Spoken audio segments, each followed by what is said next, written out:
Aujourd'hui, une émission consacrée à un tour d'horizon de l'ufologie française, l'ufologie en France. Il nous fallait, pour réaliser cette émission, trouver un personnage qui brasse tous les sujets, qui les connaît plus que bien. D'ailleurs, c'est une passion et c'est un très très long travail.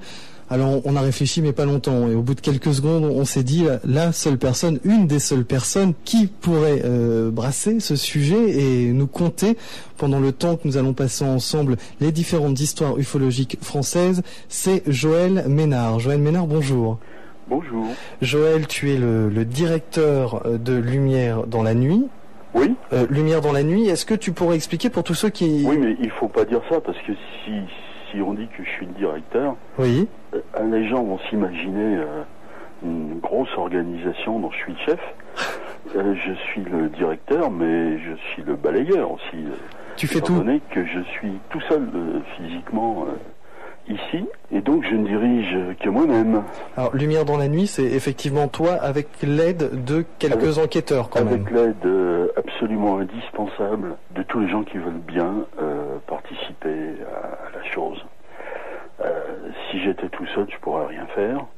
Si j'étais vraiment tout seul, je pourrais rien faire. Je suis faussement tout seul, c'est-à-dire qu'il y a un certain nombre de personnes qui m'aident à distance en m'envoyant des informations. Combien il y en a? C'est difficile à dire parce que il y a des gens qui se manifestent plusieurs fois par semaine. Il y en a d'autres qui se manifestent une fois tous les 5 ans. Et puis il y a tous les intermédiaires, tous les niveaux intermédiaires d'implication. Donc c'est difficile à dire. Disons qu'il y a, en rassemblant tout le monde, peut-être une quarantaine de personnes qui collaborent à la revue, qui font la revue en fait. Parce que sans eux, il n'y aurait rien. La revue en est à combien de numéros maintenant? Alors, celui qui est actuellement chez l'imprimeur, c'est le numéro 384. C'est un mensuel? Non, c'est pas un mensuel. C'est ni un mensuel, ni un quinzomadaire, ni rien de tout ça. Ça s'appelle un quand j'ai fini. En fait, l'idéal serait d'en faire 6 par an. Mais jusqu'à maintenant, j'ai jamais réussi. Je vais encore tenter cette année d'en faire 6, mais je n'ai jamais réussi. En fait, j'en fais, je le fais pas exprès, mais j'en fais en moyenne 5, j'en ai fait, disons, depuis 18 ans et demi. J'en ai fait 5 par an en moyenne, étant donné que au mois de septembre, quand il y a eu 18 ans que je faisais le travail, j'avais fait très exactement 90 numéros. Depuis, il y en a un 91e qui a vu le jour, et bientôt il y en aura un 92e, mais 90 numéros en 18 ans, ça fait une moyenne de 5 par an. J'aimerais en faire un peu plus. Très franchement, j'ai jamais réussi, parce que c'est vraiment beaucoup de travail, et puis ça pose un tas de problèmes à tous les niveaux, surtout administratifs, et c'est pas cela que je préfère. On en parlera un peu plus tard, Joël, mais est-ce que c'est le genre de revue qu'on peut trouver chez son libraire? Ah non, on ne peut pas trouver ça chez son libraire, tout simplement parce que il n'y a pas d'organisation qui s'occupe de ça. Ça pourrait être le cas, mais ça n'est pas le cas. Je consacre tout mon temps, à peu près tout mon temps, vraiment, on peut dire 97% de mon temps à faire la revue, encore une fois, avec l'aide ô combien indispensable d'un certain nombre d'amis qui m'aident à distance. Et il ne me reste aucune liberté, aucun temps pour m'occuper de mettre sur pied un mode de diffusion qui serait certainement bien préférable, mais encore faut-il pouvoir le faire et c'est pas possible. Si je m'occupais de diffuser la revue en librairie, étant donné que personne ne va le faire à ma place, je vois pas quand je ferai la revue. Donc j'ai choisi de faire la revue et elle est distribuée sur abonnement. D'accord, sur abonnement à une adresse qu'on peut donner tout de suite d'ailleurs. Ah oui, bien sûr, avec plaisir. Lumière dans la nuit, alors il suffit d'écrire LDLN, qui sont les initiales de Lumière dans la nuit, c'est plus rapide d'écrire LDLN. BP 3, 86 800, Saint-Julien-Lars. Lars, ça s'écrit L''ARS. Très bien, et nous redonnerons cette adresse en fin d'émission. Avec grand plaisir. Voilà, bien sûr, attends. Alors on a déjà fait de nombreuses émissions ensemble, hein. Joël est notamment à Châlons, en Champagne. Ah oui, je me souviens. Rencontre ufologique européenne de Châlons en Champagne. Alors aujourd'hui, si tu es avec nous, c'est pour nous donner quelques nouvelles de cette ufologie française. Tu as de nombreux cas qui te sont soumis. Les enquêteurs te parlent d'histoires, d'enquêtes, etc. Toi, tu archives, tu regardes celles qui t'intéressent le plus. Alors tu en mets certaines dans Lumière dans la nuit, mais il y en a d'autres que où tu n'as pas le temps de mettre, ou pas la place, ou tout simplement il n'y a pas encore assez d'éléments pour que tu puisses les publier. Bref, tout ça, ce sont des histoires que ne connaissent pas forcément les amateurs d'ufologie, ceux qui se posent des questions sur le sujet, et c'est justement pour ça que tu es là avec nous aujourd'hui. Alors, si tu devais commencer, car il y a un début à tout, par une histoire à nous raconter, par un cas bien précis, lequel choisirais-tu ? Il n'y a probablement pas de choix à faire, le choix il est tout fait. Et ce qui m'a le plus frappé, je crois que je suis pas le seul, ces derniers temps, c'est une drôle d'histoire qui en fait concerne les crop circles. Alors bon, je pense que les auditeurs d'ici et maintenant doivent savoir ce que c'est que le crop circle, hein. C'est peut-être pas la peine de leur expliquer. Une pensée pour les nouveaux auditeurs qui ne connaissent pas. Une petite attention pour les nouveaux venus.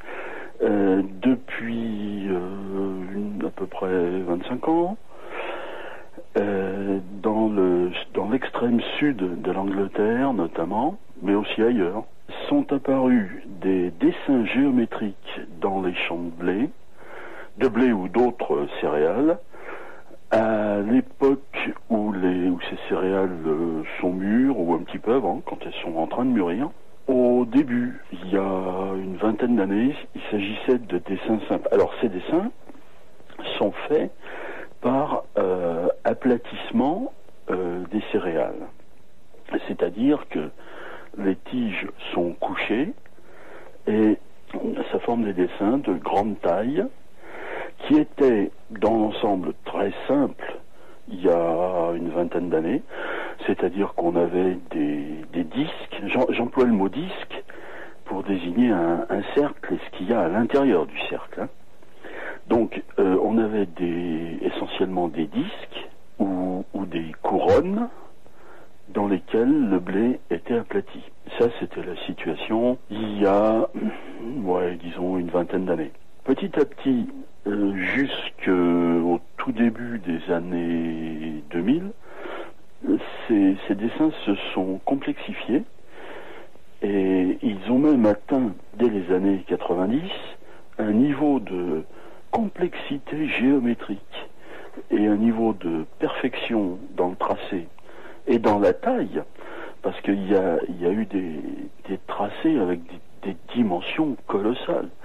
J'ai peur de me tromper, mais je crois que dans le cas du crop connu sous le nom de 408 cercles, ça devait avoisiner, alors il s'appelait 408 cercles ou 408 disques parce qu'il était formé par 408 ou 409 disques de divers diamètres, assemblés selon une figure qui est difficile de décrire à la radio, mais qui était vraiment très belle.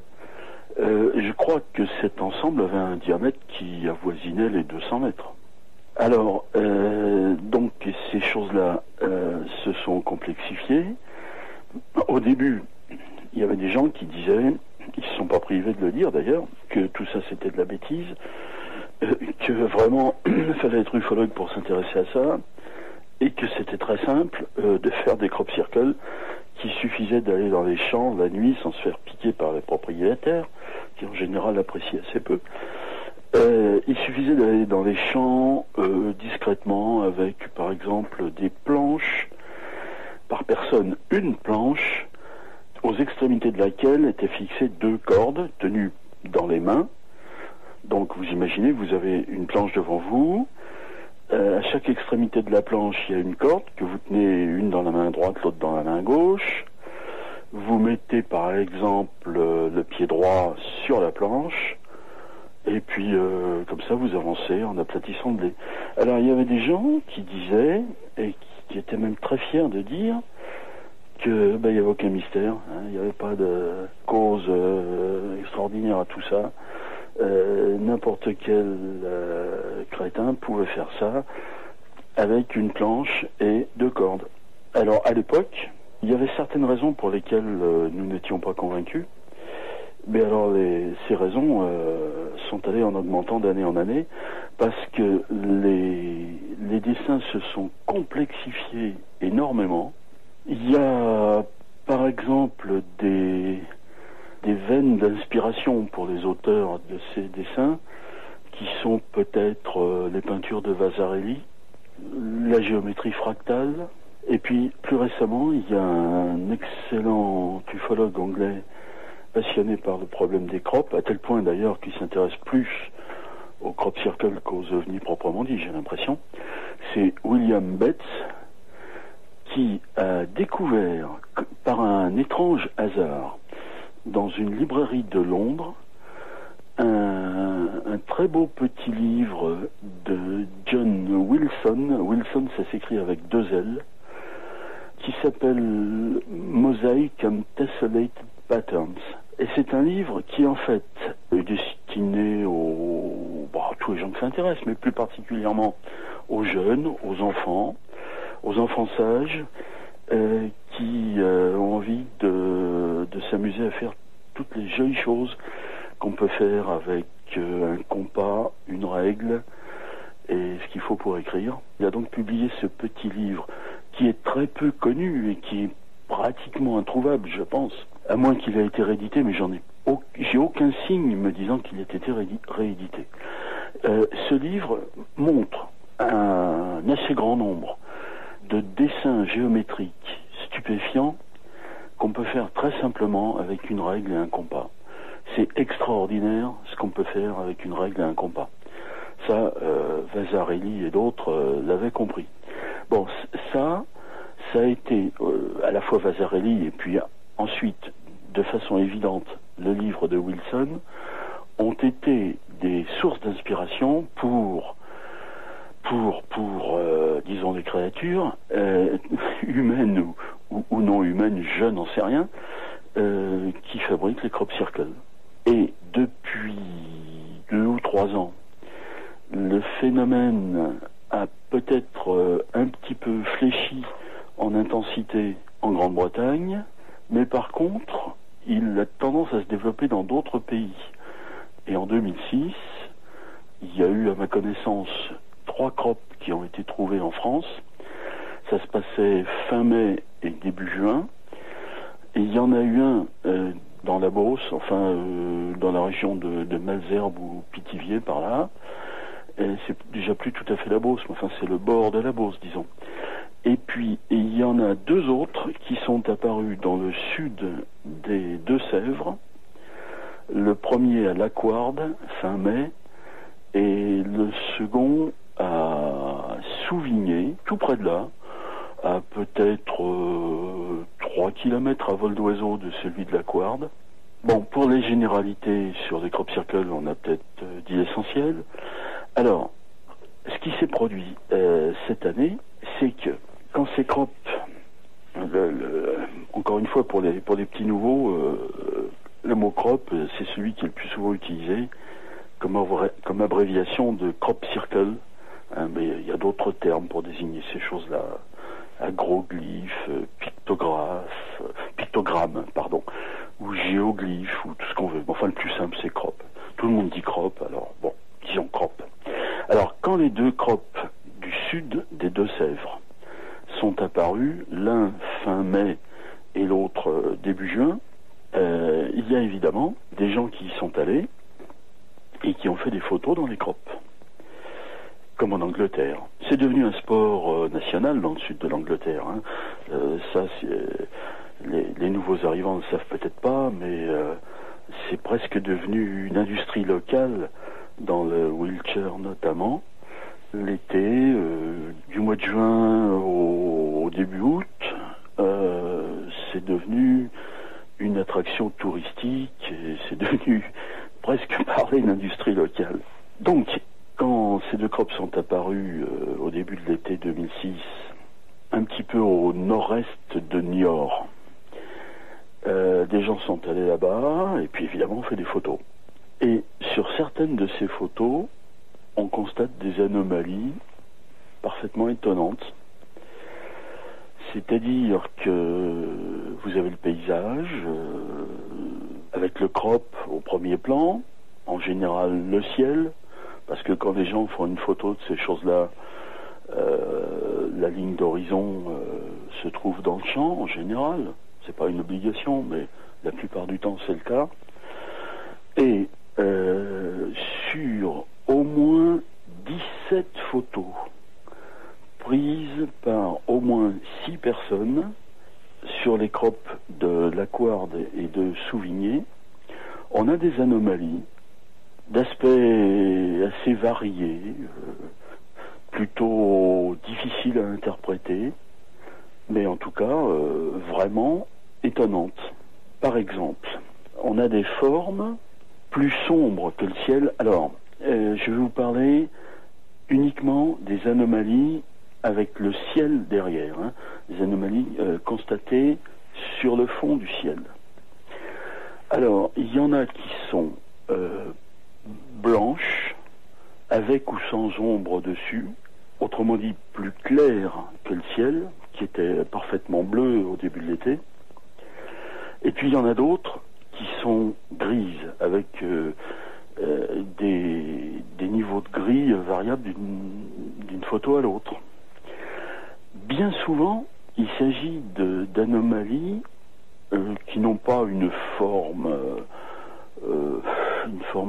particulière. Ça a une forme bien souvent patatoïdale, la forme d'un ballon de rugby avec les bords un peu flous, par exemple. Mais il y a aussi un bâton, une tige, quelque chose comme un cylindre dont la longueur serait beaucoup plus grande que le diamètre. Et il y a également ce qu'on appelle la croix. C'est quelque chose comme deux tiges qui se coupent et qui sont légèrement incurvées, qui changent de direction à leur intersection. Beaucoup de ces anomalies sont de dimension angulaire assez faible. C'est-à-dire que bien souvent, les gens regardent leurs photos et ne remarquent rien. Il faut un examen approfondi de la photo pour s'apercevoir que, tiens, là, il y a une petite cochonnerie, qu'est-ce que c'est ce truc-là? Et quand on a grandi, on s'aperçoit qu'on a une forme qui peut être quelque chose comme un ballon de rugby à bord un petit peu flou, ou bien un bâtonnet, ou bien autre chose. Ce sont des photos, Joël, qui ont été prises uniquement lorsque la personne se trouvait à l'intérieur du cercle? Non. Non. Les deux cas se présentent. Il y a des photos surprises qui ont été prises, enfin qui montrent un panorama général avec le crop dedans. En général, l'auteur de la photo a les pieds par terre, parce qu'il n'est pas facile de se promener dans les champs avec une échelle double, surtout si on ne veut pas abîmer les cultures. Donc en général, les gens qui font des photos d'un crop, tout en étant à l'extérieur du crop, et même d'ailleurs s'ils sont dedans, ils se hissent sur la pointe des pieds pour essayer de gagner quelques centimètres. Et bon, ces photos prises sous incidence rasante sont pas les plus révélatrices de la géométrie globale du crop, mais comme il est bien difficile de prendre de la hauteur, c'est généralement tout ce qu'on peut se permettre. Donc Donc, il y a des photos prises de l'extérieur, des photos prises de l'intérieur du crop. Et il y en a, à ma connaissance, 17 pour les seuls crops de Lacquard et de Souvigné. Alors, ce qu'il vaut mieux savoir, c'est que la plupart du temps, j'ai même envie de dire presque tout le temps, c'est des anomalies qui ont de faibles dimensions angulaires et qui risquent de passer inaperçues au premier regard. En particulier les gens qui ont des appareils numériques et qui regardent leurs photos simplement sur l'écran LCD, ils ont bien peu de chances de découvrir des anomalies s'ils en ont capté. Ensuite, ces anomalies présentent souvent des contrastes faibles par rapport au ciel. Je pense là à plusieurs photos surprises obtenues à Lacquard ou à Souvigné cet été, où il a fallu jouer sur le contraste pour faire ressortir la forme. Parce que bien souvent, vous avez une anomalie qui est d'une part de très petite dimension, enfin de petite dimension angulaire, et d'autre part qui présente un contraste très faible par rapport au ciel. Par exemple, la chose est gris clair, alors quelque chose d'un gris bien clair sur le fond du ciel bleu du mois de juin, ça peut, si c'est de petite dimension, ça peut parfaitement passer inaperçu. Ça passera très facilement inaperçu sur l'écran LCD, et ça pourra même passer inaperçu sur un tirage de format ordinaire. Alors, juste, si on repère l'anomalie, qu'on booste le contraste et qu'on zoome sur l'anomalie, alors là on s'aperçoit qu'il y a quelque chose. Alors justement, est-ce que ces photos ont été analysées ou regardées de plus près en tout cas, ou par une personne qui a du matériel informatique lui permettant d'aller plus loin dans la recherche, ou par un professionnel de la photo? Oui, moi je me suis adressé à un professionnel de la photo. Bon, pour tout vous dire, j'ai eu 2 photos surprises, toutes les 2 sur le crop de Souvigné. Quelques jours après, je me suis rendu compte que j'étais pas le seul, parce que j'ai rencontré des personnes qui avaient eu les mêmes surprises. J'ai aussitôt alerté mon ami Jacques Garnier, qui était venu me rejoindre sur le crop de Souvigné le premier jour où j'y suis allé, et je lui ai dit: regarde attentivement tes photos, parce que il y a déjà eu pas mal de photos surprises obtenues sur ces crops. Alors il a regardé, et effectivement il en avait une magnifique, mais qui lui avait échappé parce qu'il n'avait pas regardé assez attentivement ces photos. Alors, à la suite de ça, j'ai contacté un photographe professionnel. Je lui ai communiqué ces images. C'est quelqu'un de très prudent, c'est quelqu'un qui s'intéresse aux problèmes ovnis depuis très longtemps. Il a d'abord vu quelque chose lui-même. Il est abonné à Lumière dans la nuit depuis je ne sais combien d'années, mais c'est quelqu'un de très prudent, qui ne veut pas commettre d'erreurs dans d'éventuelles interprétations. Donc, il n'aboutit pas à des conclusions très nettes. Je vois pas très bien comment il pourrait en être autrement. Il dit oui, c'est bizarre, je comprends pas, je sais pas. Il pose des questions pour essayer d'en savoir plus, mais en fait, on comprend pas. On sait pas ce que c'est. J'ai eu une surprise agréable. Il y a quelques jours, j'ai reçu un exemplaire d'une publication qui, en général, est plutôt vouée au debunking, c'est-à-dire au dénigrement en matière d'ufologie, et j'ai eu la bonne surprise de trouver dans cette publication, dont j'ai oublié le titre, une photo surprise qui a été faite en Belgique, sur un crop circle qui est apparu en Belgique cet été, pendant l'été 2006. Je crois que c'est à Waterloo. Et nos amis belges ont obtenu là une anomalie magnifique, un ballon de rugby à bord flou, qui présente un contraste très fort avec le ciel. Quand on regarde un tirage noir et blanc de cette photo, dans cette revue, on a l'impression que le truc est carrément noir, alors que les nôtres sont généralement soit blancs, soit gris, avec diverses tonalités de gris. Et là encore, Joël, on était à proximité d'un site. Pardon ? Là encore, on était à proximité d'un site présentant oui, tout à un fait. crop circle. Ah oui. Il y a un crop qui est apparu à...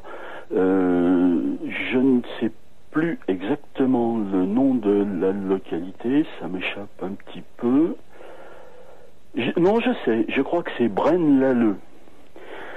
Et je crois que c'est le crop de Braine-l'Alleud. Si je me souviens bien, ça doit être à côté de Waterloo.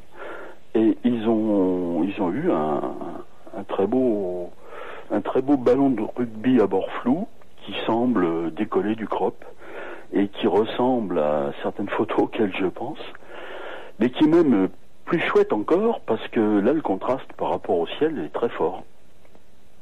D'accord, donc ces crop circles en France sont pour toi, en tout cas pour l'instant, l'événement le plus marquant, et notamment les photos qui sont sorties de... L'événement le plus marquant, non, j'ai peut-être pas envie de dire ça quand même, parce qu'il y a eu d'autres choses marquantes. Hein. On va en parler justement, ouais, on va en parler dans quelques instants.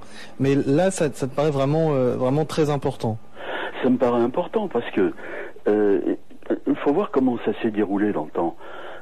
Quand je me suis aperçu qu'il y avait eu ces photos surprises, moi j'ai téléphoné à mon copain qui était avec moi le premier jour à Souvigné. Je lui ai dit regarde attentivement tes photos.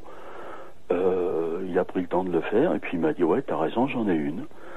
Et la sienne est vraiment très jolie. Hein. On voit deux objets dans le ciel dont je vois vraiment pas ce que ça peut être. Oui, parce que y a quand même un truc qu'il faut dire aux gens, c'est qu'il y a une catégorie d'explications éventuelles qui vient tout de suite à l'esprit. Quand quelqu'un qui veut pas croire n'importe quoi, il faut pas croire n'importe quoi, il faut essayer d'analyser les choses au mieux. Hein. Quand quelqu'un de prudent voit ces photos, quelqu'un qui a envie de dénigrer tout simplement, parfois ça se rejoint, les gens ont tendance à dire, après tout c'est peut-être un oiseau qui est en train de s'envoler du champ, ou qui survole le champ. Ou c'est une mouche, un gros insecte, qui est passé devant l'objectif. C'est le genre d'explication, j'en vois guère d'autres, qui vient à l'esprit à propos de ces choses-là. Mais c'est vraiment curieux parce que moi j'ai fait énormément de photos au cours de mon existence. Je suis un collectionneur de photos un peu calmé maintenant, mais j'ai été actif. J'ai d'abord fait beaucoup de photos d'avions et puis après je me suis mis à faire des photos de paysages. Depuis pas mal d'années, je ne fais plus guère que des paysages, mais j'en ai fait en quantité. Il n'y a jamais des mouches qui sont venues m'embêter, qui sont venues voler devant l'objectif au moment où j'appuyais. Sauf une fois, le 30 juin 71. Là, apparemment, c'était un peu différent. Mais à part ça, j'ai jamais eu de problème avec les mouches ni avec les petits oiseaux.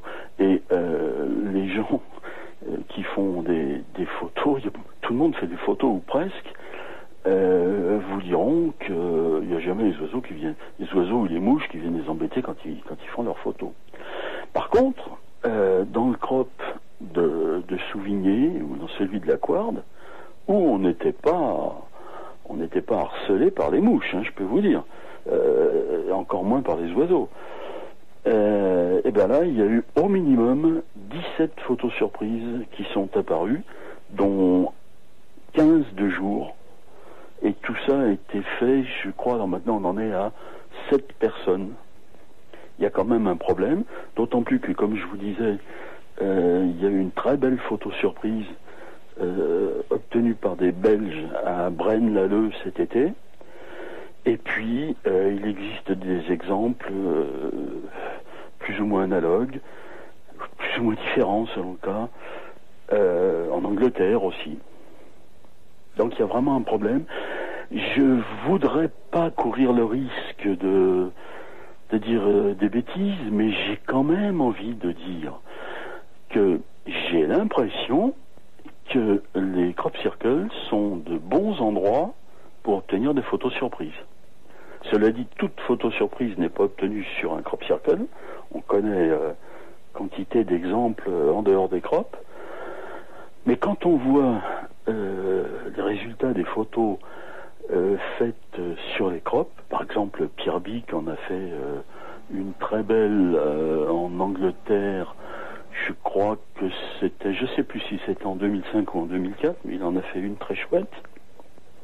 Et puis il y a d'autres personnes qui en ont eu aussi. C'est vrai que tout ça nous ramène, tu parles de Pierre Bic, tout ça nous ramène en quelque sorte à ces photos, ces fameuses photos du col de Vence. Oui. Hein, on peut quand même rapprocher, même si au col de Vence il n'y a pas de crop circle, c'est vrai qu'on y pense quand on t'entend parler de ces photos. Oui. C'est très curieux ça aussi, c'est quelque chose que je comprends pas du tout, que nous ne comprenons pas. Il y a apparemment des gens qui ont la faculté d'obtenir des photos surprises là où les autres n'en obtiennent pas, et qui obtiennent des photos surprises de grande dimension angulaire. Par exemple, je pense à la photo que j'ai mise en couverture du prochain numéro. C'est une anomalie, alors là, de grande dimension angulaire, très étrange. Moi, j'appelle ça un œuf sur le plat, mais on peut y voir autre chose.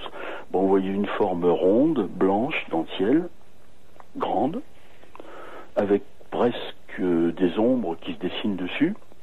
Une traînée qui part vers le bas, et sur un bon agrandissement, on voit que cette traînée est formée par une succession de petits disques lumineux qui se chevauchent, et ça aboutit dans le bas de la traînée à un deuxième œuf sur le plat, plus petit que le premier. Bon, mais tout ça a quand même des dimensions respectables. En hauteur, ça doit faire à peu près la moitié de la hauteur de la photo.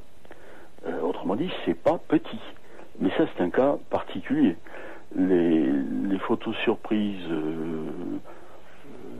que j'ai pu voir et qui ont été faites sur des crops, elles sont de dimension angulaire plutôt petite. Et finalement, la photo de Braine-l'Alleud, la prise cet été, est bien une des plus remarquables. Joël Ménard, nous allons faire une première petite respiration musicale. Ces premiers pas, ces premiers cas nous ont permis de parler des photographies et des crop circles qui donc apparaissent petit à petit en France. Toutes sortes d'informations sur Internet. Je vous conseille notamment le site d'Anne Moreau sur les crop circles. Et puis pour le col de Vence, vous verrez, il y a beaucoup de choses. Vous êtes à l'écoute de Radio Ici et Maintenant, 95.2, l'émission La Vague de Nil. L'invité en est aujourd'hui Joël Ménard, qui représente sur notre antenne Lumière dans la nuit. Vous êtes à l'écoute de Radio Ici et Maintenant, 95 de notre invité Joël Ménard pour Lumière dans la nuit. Joël, on continue ce tour d'horizon de l'ufologie française avec un autre cas qui t'a marqué, sur lequel peut-être tu travailles encore. Alors, des cas qui m'ont marqué, il y en a pas mal, mais des cas récents, il y en a 3 qui datent de cet été, en France, hein, je parle de la France. Oui, tout à fait. Oui, parce que c'est bien évidemment, il y a des choses bouleversantes dans d'autres pays, mais je suis un petit peu moins bien renseigné. Alors, en France cet été, il y a eu 3 ou 4 cas vraiment intéressants et qui sortent un peu de l'ordinaire. Il y a eu à EU, c'est une ville qui jouxte le Tréport. C'est dans l'extrémité nord de la Seine-Maritime. Une nuit, il y a un monsieur qui a été réveillé par un bruit de souffle très fort. Il s'est demandé ce qui se passait. Il s'est levé, il a regardé par la fenêtre, il a regardé par une autre fenêtre, et puis il n'y avait rien. Alors il s'est dit, bon, il comprenait pas, il s'est recouché, il s'est rendormi. Et le lendemain matin, quand il s'est levé, sur sa pelouse, il y avait un disque de... Alors un disque, n'allez pas croire qu'il s'agisse d'un disque matériel. C'était une trace en forme de disque dans sa pelouse de 2,90 m de diamètre, à bord très net. La trace était constituée par l'aplatissement de l'herbe et surtout le fait que l'herbe était brûlée. Les bords étaient, encore une fois, très nets. Si vous voulez voir des photos, une photo de cette trace, associée donc à ce bruit entendu pendant la nuit, le journal L'Informateur du Tréport a publié une très belle photo qu'on peut se procurer d'ailleurs. Ensuite, toujours cet été, le 5 août, il y a deux messieurs qui roulaient en voiture sur l'autoroute A55 qui passe entre l'aéroport de Marignane et la mer. C'est-à-dire entre l'aéroport de Marignane et, je crois, ce qu'on appelle la chaîne de l'Estac. Ça se passait en fin de soirée, vers 10h30 ou 11h du soir. C'était le 5 août. Alors, ces messieurs sont des techniciens ou ingénieurs de l'aéronautique. C'est tous les deux des jeunes ingénieurs. Bien qu'il y en ait un qui travaille en laboratoire, mais il a fait des études d'ingénieur, et puis l'autre était cet été stagiaire dans une grande entreprise aéronautique. On n'en dira pas plus puisque c'est pas la peine de révéler leur identité. L'un d'eux il consent, l'autre je ne sais pas. En tout cas, ils roulaient sur cette autoroute A55 dans le sens ouest-est, c'est-à-dire en direction de Marseille. Ils ont vu immobile au-dessus du bord opposé de l'autoroute un objet immobile à peut-être faudrait que je consulte mes notes, mais disons une quinzaine de mètres au-dessus du sol peut-être, un objet qui avait la taille d'une voiture, la forme disons là encore une espèce de ballon de rugby mais un peu cabossé, sur lequel on aurait collé comme deux queues de poissons sur un côté. Et cette chose-là était très lumineuse, elle était immobile au-dessus du bord opposé de l'autoroute. Eux, allant d'ouest en est, étaient sur la partie sud de l'autoroute. Et cette chose était immobile près du bord de l'autre partie de l'autoroute. Ils l'ont vu d'assez loin, ils se sont demandé ce que c'était, ils se sont approchés. Quand ils ont vu ça, ils ont été surpris, ils n'ont pas eu le réflexe de s'arrêter tout de suite. D'abord, on ne s'arrête pas sur une autoroute comme ça, instantanément. Il faut d'abord regarder ce qu'il y a derrière. Bon, finalement, ils ont dépassé l'endroit où ça se trouvait, et du coup, il y avait des arbres qui étaient qui bordaient l'autre voie de l'autoroute, qui leur ont masqué l'objet. Ils sont sortis à la première sortie, ils sont revenus, l'objet n'était plus là, mais quelques instants après, ils ont assisté à d'autres phénomènes lumineux, et en particulier, ils ont été survolés par un objet en forme de triangle, avec 3 lumières aux extrémités de ce triangle. L'un de ces deux nomme Mathieu, je ne sais pas s'il souhaite que je dise son nom, donc je préfère peut-être ne pas le dire. Mathieu m'a envoyé de très beaux dessins qu'il a fait de la chose, des dessins qui sont vraiment très éloquents. Ça, c'est donc quelque chose qui m'a marqué aussi. Il y a l'affaire de Landrecy, sur laquelle on pourra peut-être revenir. On va y revenir, mais surtout sur les deux premiers cas que tu nous as cités, donc pour ce qui est de la marque en extérieur et de ce qui a été vu sur cette autoroute, il n'y a pas de suite. Pas pour l'instant, en tout cas. De suite, non. C'est-à-dire que voilà, ce sont des faits, il s'est passé ça, point. Il n'y a pas de... Très souvent, c'est comme ça. Oui, bien sûr, oui. Ça se manifeste à vous... rarement, et puis ça donne pas nécessairement suite. Donc ensuite, il y a eu le cas de l'autoroute A55, là, si je me souviens bien, c'était le 5 août, vers 23h.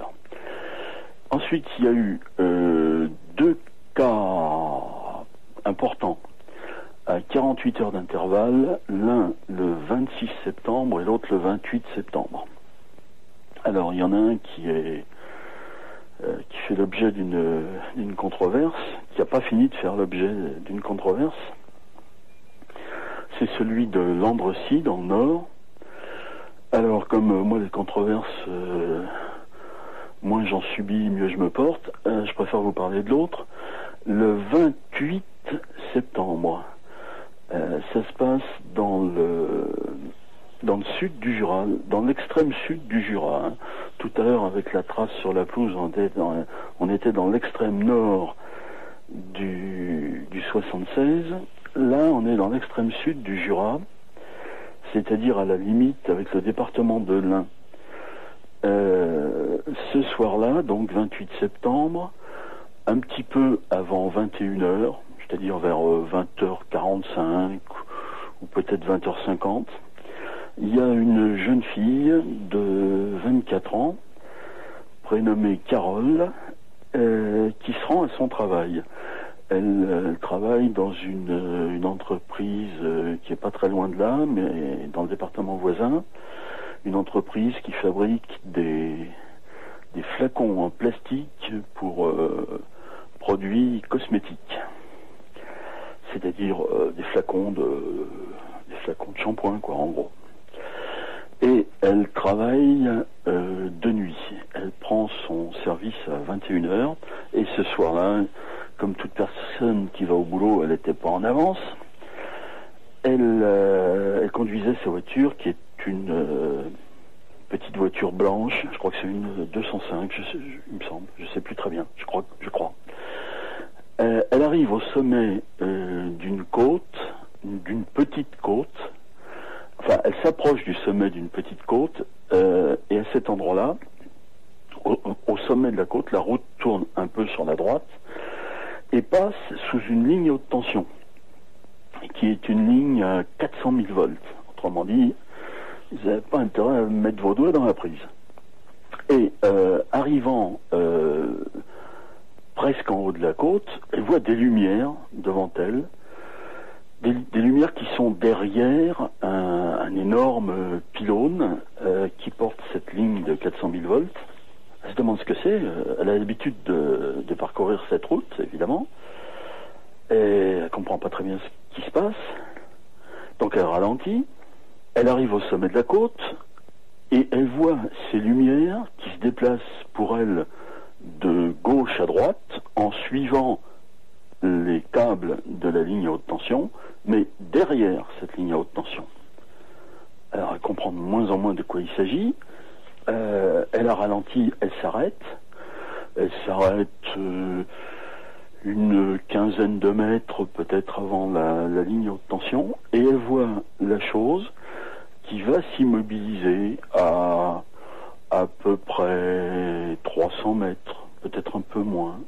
Derrière le pylône suivant, mais assez près du sol, tellement près du sol que d'ailleurs elle va se demander si c'est au sol ou juste au-dessus du sol.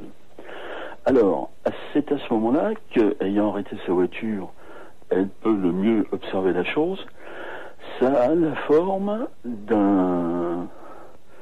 un peu la forme d'un obus dont l'axe serait horizontal, mais si vous voulez, un obus dans lequel vous retireriez la partie cylindrique.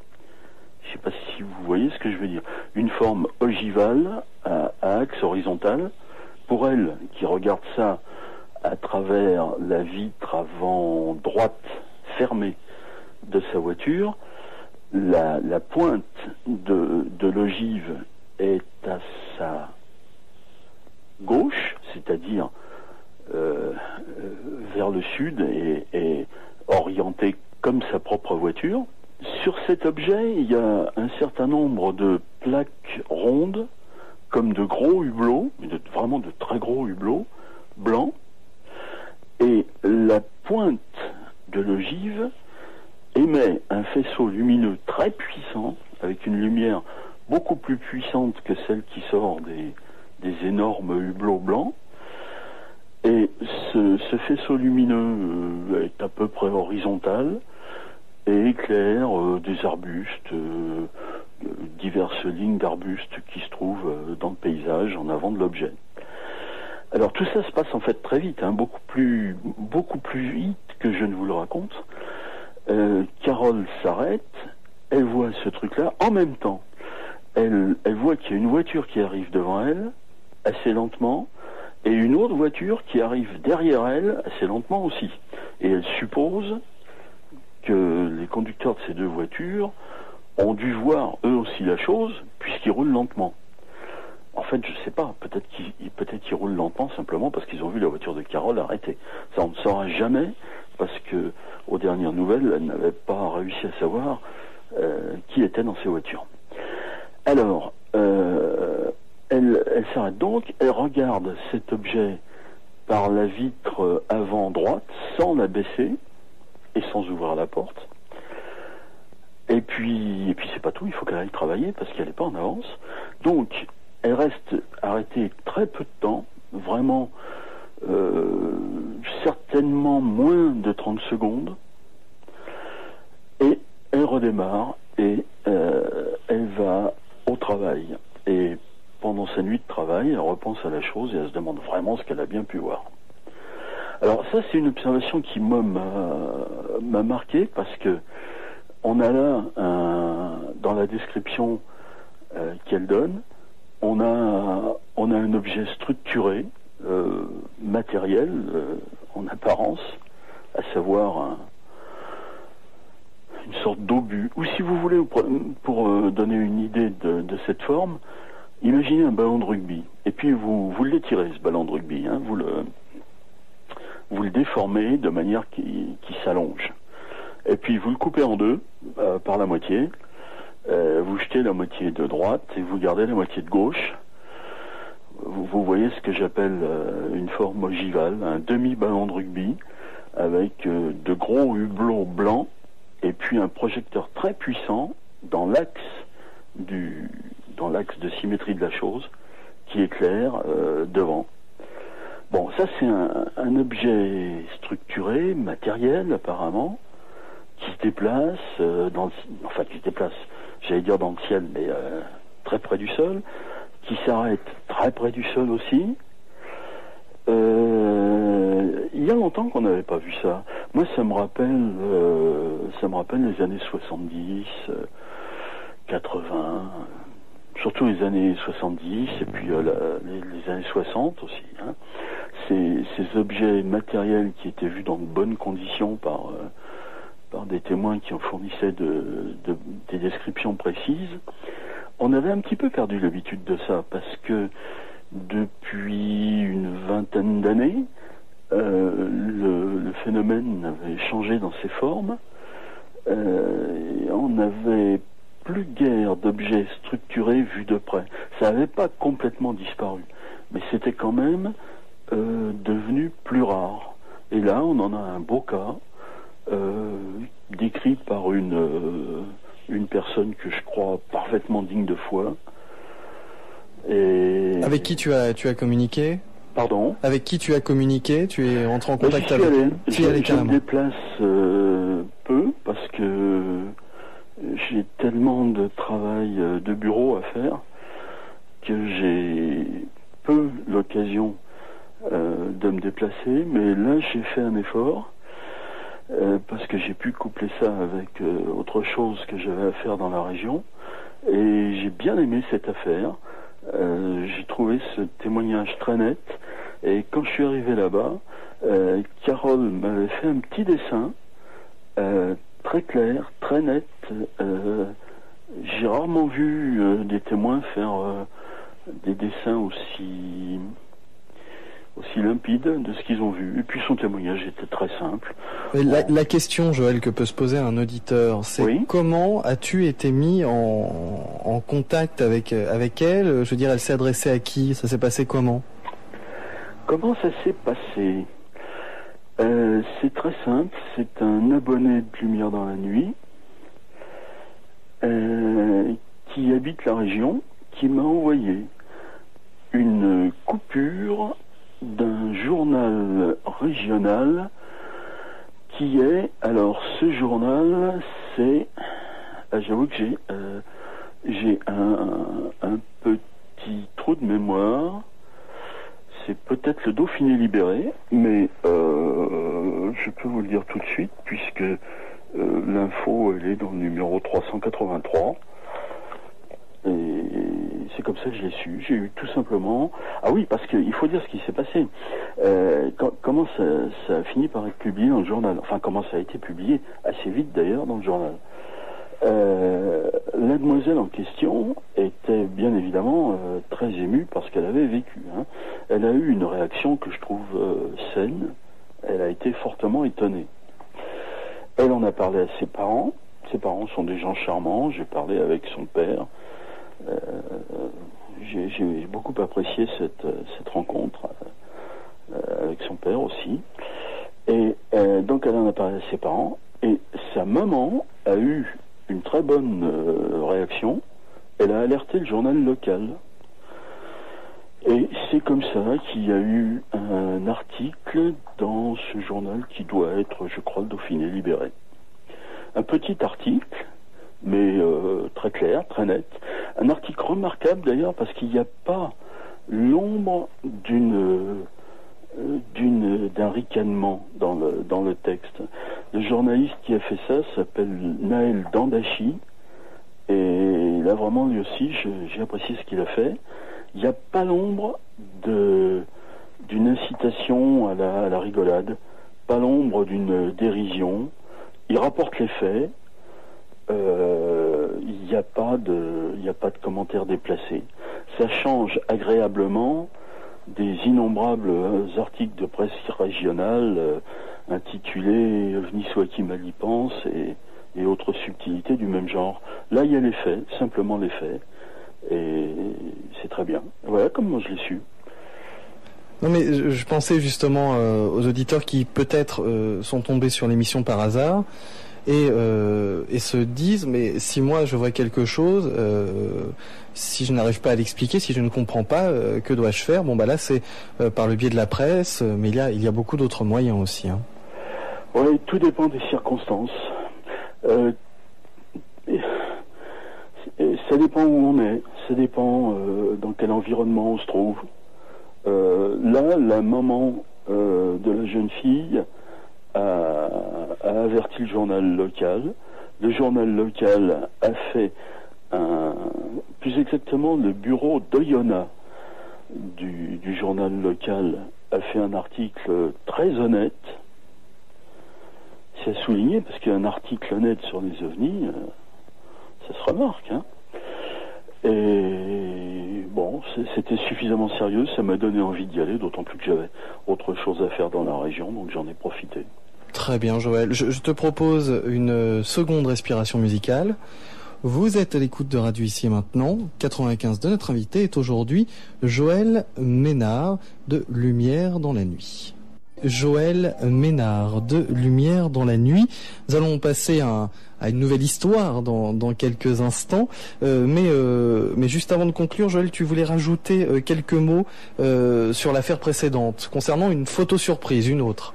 Oui, il y a une petite histoire de photo surprise qui est lié à cette observation. Je crois que j'ai pas dit le nom du lieu, c'est Toirette. C'est une localité qui est dans le Jura, mais en bordure de l'Ain. C'est en bordure à la fois du fleuve et du département de l'Ain. Alors, quand je suis allé là-bas, je suis arrivé un soir, le temps était couvert et il était déjà tard parce que la route est longue. Et donc j'ai fait quelques photos, j'ai rencontré Carole qui m'a donné les explications, ça a été très vite fait d'ailleurs. Et j'ai fait quelques photos et puis j'ai parlé avec elle, puis avec son père, et puis je suis parti et j'étais assez inquiet parce que je me disais mes photos doivent pas être terribles. Tout ça était un samedi. Et j'ai fait développer mes photos un samedi ou un vendredi plutôt.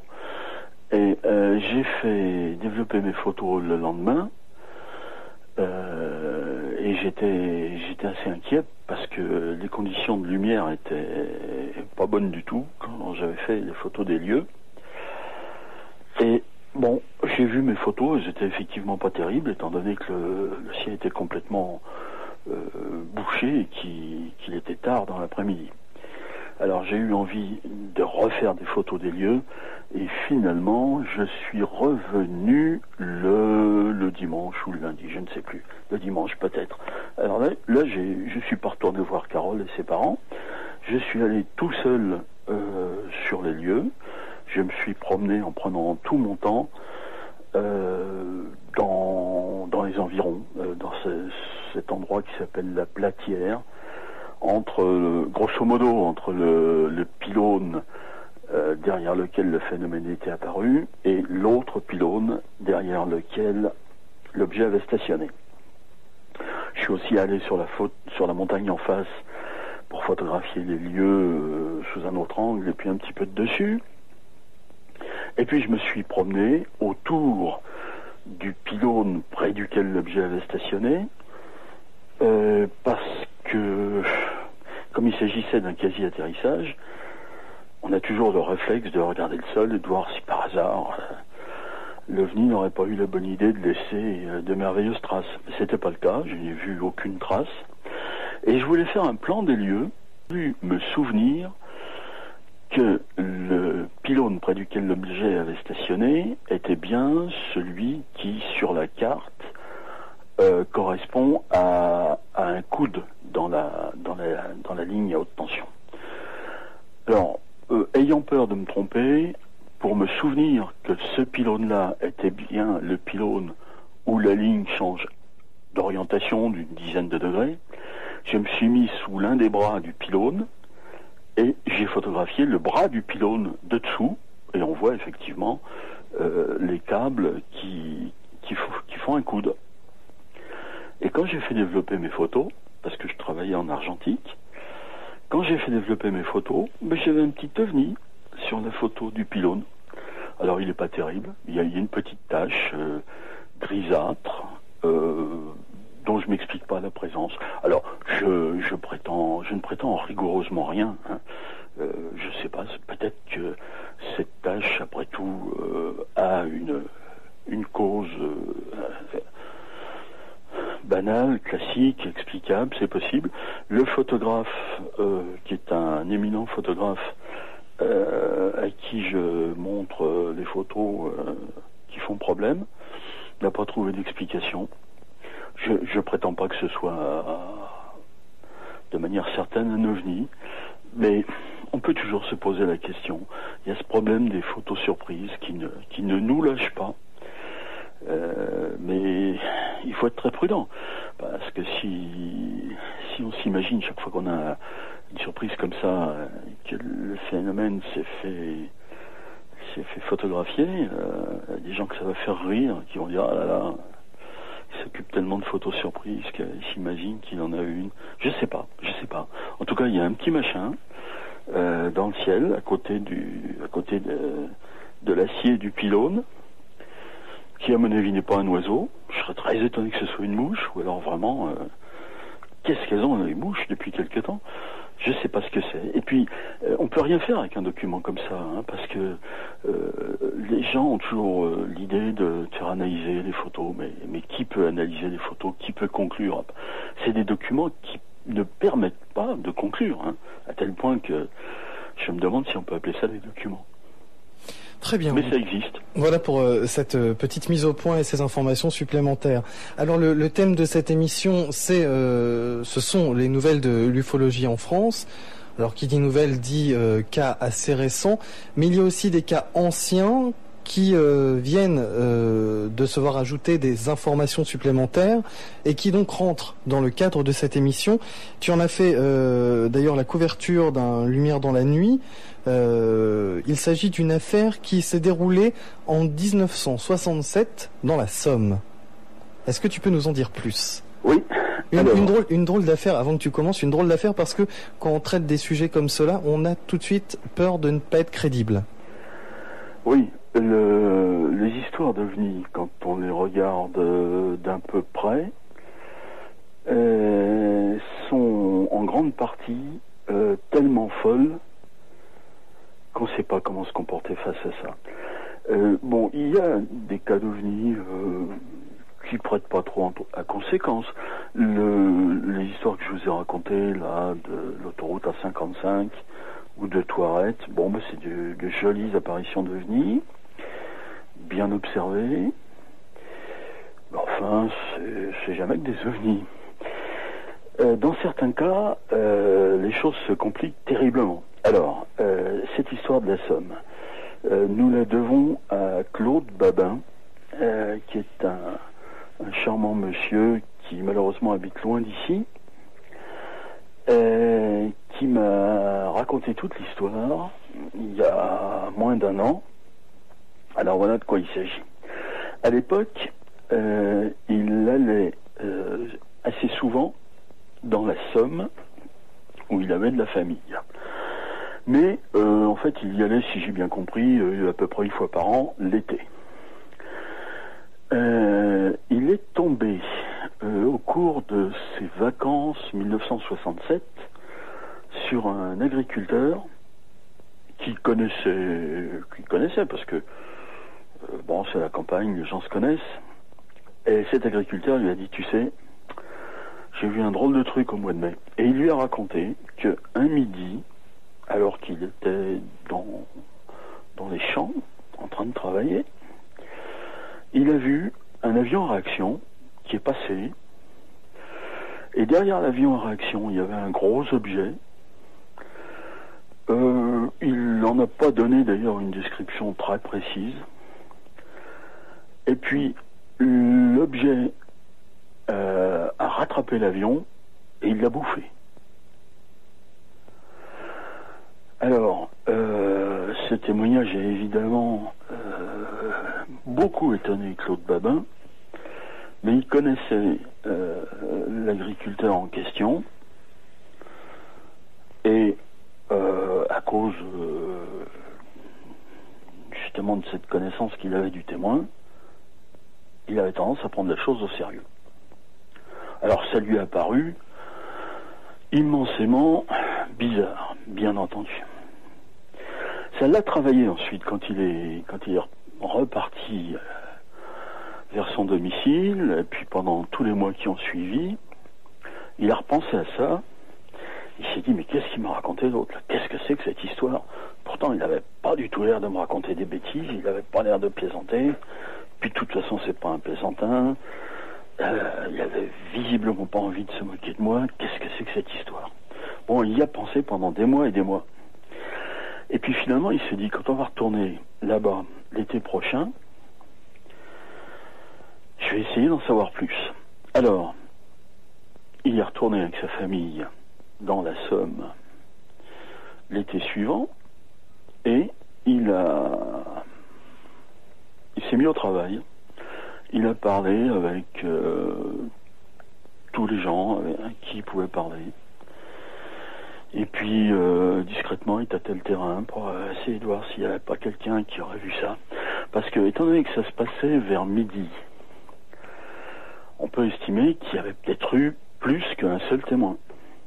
Et c'est comme ça qu'il est tombé sur un fermier qui lui se trouvait apparemment de l'autre côté de la trajectoire à peu près commune à l'avion et à l'OVNI. Et bien qu'il se soit écoulé une année supplémentaire, ce fermier lui a raconté à peu près la même histoire. Assez spontanément, peut-être suite quand même à une question de Claude Babin, mais malgré tout de façon assez spontanée. Il lui a dit à peu près ça, tu sais j'ai vu un truc mais j'ose pas te le dire parce que c'est trop dingue, tu vas croire que je te raconte des bêtises, mais bon, un jour, l'année dernière, au mois de mai, j'ai vu un ovni qui coursait un avion en réaction et qui l'a bouffé. Alors, on en est là pour l'instant sur cette affaire, et à mon avis, on n'ira pas au-delà. Il est évidemment trop tard pour... ça, c'est Claude Babin qui le dit, c'est pas moi, mais il connaît les circonstances mieux que moi. Il est trop tard pour chercher en 2006 ou 2007 des confirmations de ça sur le terrain. Il l'a fait en 68. Il a pêché un deuxième témoin. Très bien, bravo. Mais maintenant, on a changé de siècle, beaucoup d'années ont passé, c'est vraiment pas la peine d'espérer trouver un jour un troisième témoin. C'est pas la peine non plus d'espérer avoir une confirmation de la part, par exemple, de l'armée de l'air. Hein. Il est inutile d'aller déranger l'armée de l'air, de tirer des sonnettes et de demander « Ah, au fait... vous avez entendu parler d'un avion réaction qui s'est fait bouffer par un ovni en mai 67 ?» Bon, c'est vraiment pas la peine d'aller poser ce genre de questions. Il n'y a pas une chance sur 10 puissance 400 d'avoir une réponse positive. Par contre, à coup sûr, on se ridiculiserait en posant la question. Alors, face à une situation comme celle-là, qu'est-ce qu'on peut faire? Ben rien. Sauf peut-être lire la littérature ufologique. Et c'est comme ça qu'on découvre que, aussi bizarre que ça puisse paraître, il y a quelques cas analogues. Alors bien entendu, il y a l'histoire de Frédéric Valentich, que certains des auditeurs d'ici et maintenant doivent connaître, mais qu'on peut rappeler. Ça se passe dans les années 70. Il y a un jeune homme qui s'appelle Frédéric Valentich qui pilote un Cessna 172, je crois, du côté du détroit de Bass. Le détroit de Bass, c'est ce qui sépare la pointe sud de l'Australie de la Tasmanie. Je crois me souvenir que il avait décollé du continent et qu'il allait vers l'île. Et puis brusquement, à la radio, il signale qu'il y a une grosse chose ronde au-dessus de lui, qui se demande ce que c'est, que ça s'approche, qu'il n'est pas tranquille du tout. Il décrit la chose, et puis brusquement, c'est le silence radio, et on n'a plus jamais retrouvé Frédéric Valentich, ni le moindre débris de son Cessna. Et la littérature ufologique qui est riche, ça les gens ne savent pas. Tiens, c'est une chose dont j'aimerais qu'on parle après, si on a le temps. La littérature ufologique comprend l'échange, la transcription détaillée de l'échange entre Valentich et le contrôleur. Valentich décrit avec beaucoup de précision l'énorme machin qui est au-dessus de son avion, et puis brusquement ça s'arrête. Alors, il y a cette terrible affaire Valentich, il y a quelques autres exemples. C'est comme ça que j'ai trouvé dans la revue du MUFON un exemple aux États-Unis d'un ULM, ou de ce qui ressemble de façon frappante à un ULM, qui se fait bouffer par un objet cylindrique en vol à basse altitude évidemment, un ULM c'est souvent à basse altitude, au-dessus d'un quartier habité. Et puis il y a quelques autres exemples. Les auditeurs d'ici et maintenant, des gens qui se souviennent de l'histoire du F-89 qui a disparu en chassant un ovni de nuit au-dessus du lac supérieur. Le lac supérieur, c'est l'un des lacs qui sont traversés par la frontière entre les États-Unis et le Canada. Donc ce F-89, il y avait 2 hommes à bord. Le pilote s'appelait Moncla, Félix Moncla, et j'ai provisoirement oublié le nom du navigateur. En tout cas, ils se sont rapprochés d'un intrus nuitamment au-dessus du lac supérieur. Et puis là aussi, il y a eu interruption de la communication radio et on n'a jamais retrouvé l'avion. Sauf que récemment, il semblerait que l'épave ait été retrouvée au fond du lac. Mais je dis bien, il semblerait, parce que il faut être prudent. Hein. C'est une phrase qui revient toujours en ufologie, mais c'est tellement vrai qu'on peut le dire quand même. Il y a une société de fouilles sous-marines qui prétend avoir retrouvé, grâce à des sonars très performants, l'épave du F-89 et aussi un objet en forme de disque posé sur le fond du lac, pas loin du tout de l'épave du F-89. Le F-89 a une aile arrachée. À part ça, il est relativement intact, apparemment, mais les images sonars ne présentent pas une définition qui permette, par exemple, de dire si la verrière est en place ou non. Et une des raisons qui me font dire qu'il faut être prudent, c'est que apparemment le statut de cette société de recherche sous-marine n'est pas très clair.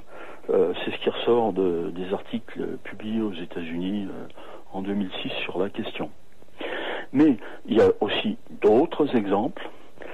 Alors, cette histoire de la Somme, là, cette histoire d'un avion qu'on a tendance à interpréter comme étant un avion de chasse de l'armée de l'air, tout simplement parce que les lieux de cette double observation se situent à une 50aine de kilomètres à l'ouest ou à l'ouest-sud-ouest de la base de Cambrai. Donc on a spontanément tendance à imaginer que peut-être il s'agissait d'un super mystère, mais c'est pas évident, ça peut être autre chose. Il n'y avait pas que ça qui pouvait voler dans le coin à l'époque. Cette histoire-là, elle paraît monstrueuse, mais quand on regarde la littérature, on s'aperçoit qu'il y a des exemples analogues. Le plus terrible, et en même temps le plus probant, étant celui de Valentich. Mais le cas de Valentich est différent, parce que dans le cas de Valentich, on sait qu'il y a un homme qui malheureusement a disparu. Là, dans le cas de la Somme, on n'a jamais entendu parler de la moindre disparition d'avion. Alors, ça paraît complètement fou. Et pour cette raison-là, moi, ça me terrifie un peu. Parce que quelle idée va-t-on donner de l'ufologie en publiant des histoires pareilles? On serait presque tenté de s'auto-censurer. J'avoue que la tentation, elle est forte. Mais si on cédait à cette tentation, on ne ferait pas notre travail. D'autre part, il faudrait peut-être essayer d'aller un petit peu de l'avant. Il me semble de plus en plus évident que nous avons affaire à quelque chose d'infiniment plus complexe, plus paradoxal, plus déroutant, plus dingue que ce que nous pouvions imaginer il y a 30 ans. Moi, je me souviens quand je suis tombé dans la marmite ufologique, il y a maintenant 41 ans, hélas. J'étais jeune, évidemment. J'étais très jeune, très naïf. Et quand ça m'est arrivé, j'ai tout de suite lu le livre d'Aimé Michel sur la vague de 54, m'a complètement orienté, complètement électrisé. Et j'ai refermé le livre en me disant bon, puisque c'est comme ça, je vais m'en occuper. Et j'avais l'impression que le dossier était clair. Enfin, il apparaissait très clair. Il apparaît toujours très clair à la lecture de documents comme le livre d'Aimé Michel, Mystérieux objets célestes. Bon, c'était clair pour moi et puis pour beaucoup de gens à l'époque. Il y avait des extraterrestres, n'ayons pas peur des mots. Il n'y a qu'en France qu'on a peur des mots. Il y avait des extraterrestres qui venaient en douce faire des trucs chez nous, en se planquant, en mettant en œuvre je ne sais quelle technique de camouflage pour pas trop se faire repérer. Et puis de temps en temps leur camouflage marchait pas bien. Et puis il y avait un passant qui les voyait. Mais dans l'ensemble, ils faisaient quelque chose sur notre planète, les cochons, en se planquant. Donc, ma réaction à l'époque, j'étais jeune, j'étais un jeune étudiant. Je me suis dit, là c'est clair, c'est net. Quand on lit le récit de la vague de 54, c'est pas la peine d'en rajouter, j'ai compris. Bon, je vais m'occuper de ça, je vais accumuler les documents, et puis on va clarifier la situation. La solution, enfin la mise en évidence des choses, ça paraissait être simplement une question de temps. Bon, c'est comme ça que je concevais les choses en 1966, puis encore les années suivantes. Bon, maintenant je vois plus ça du tout comme ça. Je crois que ce à quoi nous avons affaire, c'est quelque chose de beaucoup plus subtil, de beaucoup plus complexe, de beaucoup plus indicible que simplement une visite ou des visites d'extraterrestres venus de la planète machin. Alors Joël, on va parler d'autres cas évidemment, mais est-ce que à ton avis ce changement d'idée chez toi, en tout cas de point de vue, est dû à ton expérience, 41 ans que tu travailles dessus, ou aux cas qui sont totalement différents actuellement de ceux qu'on avait il y a une quarantaine d'années? Oui, c'est dû au fait, les deux. Hein. Bon, c'est dû à l'évolution dans le temps des manifestations du phénomène. Alors ça, c'est un sujet dont on pourrait parler une demi-heure pour parler de ça. Le phénomène qui se manifestait par des formes faciles à interpréter, et à interpréter comme des visites d'extraterrestres, ne tournons pas autour du pot. Dans les années 40, 50, 60, il a pris des formes beaucoup plus discrètes, beaucoup moins repérable, il est devenu plus furtif, il a perdu le côté spectaculaire que ces manifestations avaient en 54 ou dans les années 60 ou dans les années 70. Au lieu de voir, comme dans ces années-là, des objets structurés qui évoquaient des véhicules spatiaux bien entendu, le phénomène est devenu beaucoup plus discret. C'était des formes lumineuses, observées la nuit, presque plus jamais le jour, très rarement le jour. Le camouflage s'était peut-être amélioré, mais en tout cas, l'aspect fantomatique des choses avait pris le dessus.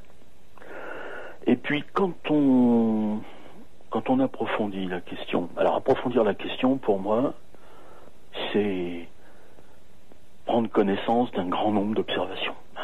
Il y a que ça. Soit par contact direct avec les témoins, soit par des lectures.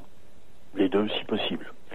En tout cas, quand on prend connaissance d'un grand nombre d'observations, quand on regarde à la loupe les témoignages, ce que disent les témoins, ce qu'ils ont vécu, la manière dont ils ont ressenti ça, on finit par avoir l'impression de quelque chose de beaucoup plus subtil, de beaucoup plus fantomatique que les soucoupes volantes de la vague de 54. Et en particulier, il y a une idée qui s'est imposée, enfin, c'est pas imposée à tout le monde, elle s'est imposée à ceux qui ont bien voulu regarder les choses. C'est l'idée que le phénomène est peut-être pas constitué uniquement d'objets matériels, comme on avait des raisons de le penser en 54 ou même après. Mais ces manifestations, c'est peut-être plutôt dans certains cas au moins, quelque chose comme des images qui nous sont projetées. Je sais pas, je saurais pas dire si elles sont directement vues par l'œil comme un objet ordinaire, ou si c'est des images qui s'imposent directement au cerveau. Ne nous demandez pas ça, nous ne le savons pas. Mais ce que voient les gens est tellement incroyable. Ça a une telle capacité dans bien des cas, à apparaître sur place, à disparaître sur place. Des comportements tellement invraisemblables que on est tout naturellement amené à des idées plus complexes que la simple idée de visite d'extraterrestres. Ça donne l'impression qu'il y a quelque chose qui peut-être joue avec nous, en nous montrant, en nous faisant voir, ou en nous suggérant, je sais pas quel mot il faut employer, des spectacles absurdes, qui sont vraiment impossibles à admettre par le sens commun, par la science. Il y a un exemple de ça dont j'aimerais bien vous dire deux mots. C'est ce que j'appelle les crashs de rien. Alors, c'est une notion qui est un peu nouvelle, mais à laquelle je crois très fortement et nombreux. Ce que j'appelle un crash de rien, c'est la chose suivante. Une personne ou plusieurs personnes voient, par exemple, un avion ou un hélicoptère qui a l'air d'être en difficulté. Le moteur a dératé, le truc vole de manière erratique, et puis il tombe, et ça explose, et ça brûle. Les témoins téléphonent, les gendarmes arrivent, les pompiers, le SAMU, les gendarmes ne trouvent rien, ils appellent d'autres gendarmes, et ils font venir un hélicoptère qui survole la zone, le plan SATER est déclenché, et puis au bout de quelques heures, ils ont vraiment rien trouvé, alors qu'ils ont soulevé tous les cailloux, toutes les branches d'arbres, ils ont ratissé la zone, ils n'ont pas laissé 3 mètres carrés inexplorés, ils n'ont rien trouvé, et d'autre part, aucun avion n'a été signalé disparu. Alors ça paraît complètement fou. Vous savez combien on connaît d'exemples de ça? J'ai pas fait le point récemment, mais si on se limite à la France, je crois que j'aurais guère de mal à vous en citer une grosse vingtaine, et plus probablement 25 que 20, qui sont parfaitement documentés. Et d'autre part, il y en a des exemples assez nombreux et très bien documentés pour certains, à l'étranger en particulier. Il y a un cas canadien qui est superbement documenté. Là, ces derniers jours, j'ai travaillé sur un livre qui est paru en 87, mais que je n'ai que depuis une dizaine de jours. C'est le livre de Jean Perrard qui s'appelle Le Triangle de la Burle. Bon, je ne vais pas vous parler de ce livre en tant que tel. Je ne vais pas parler du livre en tant que livre, mais simplement d'un aspect du contenu du livre qui m'intéresse. C'est d'ailleurs de très loin ce qui m'intéresse le plus dans ce livre. C'est la très belle histoire d'un crash de rien qui s'est produite en Haute-Loire le 17 décembre 1980, en milieu de journée, quand monsieur Jean Perrard, qui doit avoir 85 ans maintenant, a publié son livre en 87, c'est-à-dire il y a 20 ans, je crois que les mots crash de rien n'avaient jamais été prononcés. J'en suis certain. Et ce syndrome, on appelle ça un syndrome, ce syndrome ufologique que constituent les crashs de rien, je crois bien qu'on ne l'a repéré qu'il y a quelques années. Faudrait que je revoie exactement combien, mais ça fait peut-être pas 10 ans. Si, ça fait peut-être 10 ans quand même, parce que je me souviens d'un exemple dans l'Est de la France, ça fait peut-être 12 ans. Et on a repéré avec beaucoup de précision le déroulement de ce scénario qui se répète un grand nombre de fois. Il y a eu un exemple à Marseille il y a quelques années. Et quand M. Perard a écrit son bouquin, il n'avait certainement pas entendu la description de ce syndrome, puisque cette description est nettement postérieure à 87. Or, il raconte ce qui s'est passé autour du mont Devèze. Ça se situe à une quinzaine de kilomètres au sud-ouest du Puy-en-Velay, dans une région assez désertique. Il y a un agriculteur plus exactement un monsieur qui garde ses moutons. Mais ce monsieur est aussi conseiller municipal d'une ville qui s'appelle Bains, B-A-I-N-S, dans la région du Puy. Donc il a des fonctions officielles, c'est quelqu'un de connu et de respecté. Il voit en milieu de journée un gros avion blanc avec les empennage rouges. Et puis cet avion a l'air en difficulté. Alors pourquoi il a l'air en difficulté, on ne sait rien. Il se traîne, il vole pas droit, il fait des drôles de bruit, je sais pas. L'avion s'approche du mont Devèze, et puis il prend un virage, et il disparaît dans un vallon. Et il ne ressort pas du vallon. Ce qui sort du vallon, c'est une colonne de fumée noire. Alors, ce monsieur a d'abord comme réflexe de se porter au secours d'éventuels survivants. Donc, il abandonne ses moutons sur place, il va dans la direction de la colonne de fumée, et puis il se dit que finalement, c'est pas ça qu'il faut faire, il faut appeler les gendarmes. Donc, il change de direction, il met le cap sur la plus proche cabine téléphonique, il appelle les gendarmes. Les gendarmes arrivent, voient la colonne de fumée. Ils appellent les gendarmes de 3 autres brigades, dont je peux vous donner les noms. Ils font venir un hélicoptère, qui est une Alouette 2 ou une Alouette 3, je sais plus. Et puis, tout ce monde-là fouille les environs du mont Devèze. Et puis c'est bizarre, ils trouvent pas l'épave de l'avion. Mais en même temps, il est certain qu'il y a un avion, parce qu'il y a au moins 3 autres personnes, je ne sais pas combien au total, mais au moins 3 autres personnes, puisqu'il y a 3 localités qui sont des hameaux, hein, dans lesquelles des gens disent aux gendarmes: ah oui, mais on l'a vu, l'avion, on l'a vu, il avait l'air il tournait pas rond. Bon, donc, si on ajoute c'est au moins 3 personnes avec le témoin principal qui gardait ses moutons, ça fait au moins 4 témoins, plus au moins 2 gendarmes qui ont vu la fumée qui s'élevait du vallon. Le vallon et les environs sont passés au peigne fin, on ne trouve rien, et aucun avion n'a disparu. Des histoires absolument identiques à celle-là.